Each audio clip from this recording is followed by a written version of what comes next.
Herkese merhaba, üroloji uzmanı Ömer Erdem Akkaya. Bugün anlatacağım konu çok sık gördüğüm bir hata aslında anabolik steroidleri kullanan arkadaşlar için yaptım bu videoyu.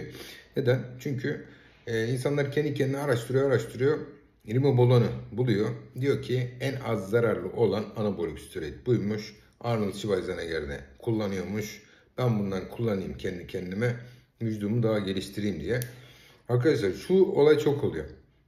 Rimobolan kullanımı sonrasında erektil disfonksiyon ya da işte LH-FSH'de baskılanma, hipofiz baskılanması sonrasında sıkıntı olabiliyor arkadaşlar. PCT'ye ihtiyaç var mı diye çok soruyorlar Rimobolan'dan sonra.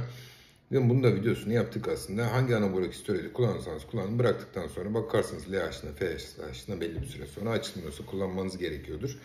Ben şu konuyu özellikle bahsedeceğim arkadaşlar. Rimobolan tek başına kullanıldığı zaman sizin testosteron seviyeniz düşmeye başlıyor. Rimobolan çünkü dihidrotestosteron analoğu bir ürün. Siz kullandığınız zaman sizin doğal testosteron düşüyor. Vücutta dihidrotestosteron türevi bir madde oluyor bol miktarda. Sizin kendi endojen testosteronunuz düştüğü için doğal olarak sizde sertleşme bozukluğu ve cinsel isteksizlik meydana gelebilir. Kür içerisinde gelebilir arkadaşlar. Yani diğer küllerde mesela Rimobolan'la beraber testosteron kullanıldığı için testosteron veriyorsun dışarıdan Rimobolan'la beraber. O zaman kür içerisinde bir sertleşme bozukluğu veya da herhangi bir sıkıntı beklemiyoruz ama tek başına Rimobolan kullanıldığında kür içerisinde dahi sertleşme bozukluğu, cinsel isteksizlik gelişebiliyor arkadaşlar. İlla herkeste sertleşme bozukluğu ya da başka bir sıkıntı gelişecek diye bir şey yok.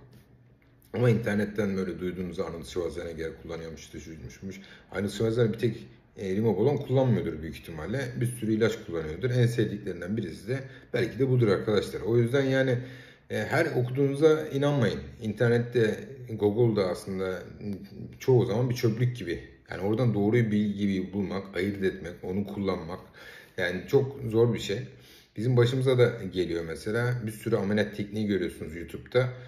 Ameliyat yapmış etmiş filan. Ameliyattan sonra hasta ne hale gelmiş onu bilemiyoruz tabi. Mesela onun takipte ne hale gelmiş onu bilemiyoruz. Ama biz de oradan birçok şey öğrendiğimiz oluyor arkadaşlar. Ama doğru bilgiyi alıp değerlendirebilmek oldukça zor. O yüzden şunu söyleyeceğim son olarak. Tek başına Rimobolan arkadaşlar vücut geliştirme için kullanılmaz. Sporcu arkadaşlarla konuşmanız çok iyi olur bu konuyla ilgili. Bir işi bilen birisiyle konuşmanız çok iyi olur. Ben değilim arkadaşlar o kesinlikle. Bana anabolik steroid ya da kür kullanımı ile ilgili tavsiye ya da danışmanlık istiyorlar. Kesinlikle ve kesinlikle hiç bu konuyla ilgili herhangi bir tecrübem yok. Hiç bu şekilde benden danışmanlık da almayın. Ama PCT dönemi için ya da anabolik steroid kullanımı sonrasında başınıza gelen olumsuz sıkıntılı olaylar için bana danışabilirsiniz.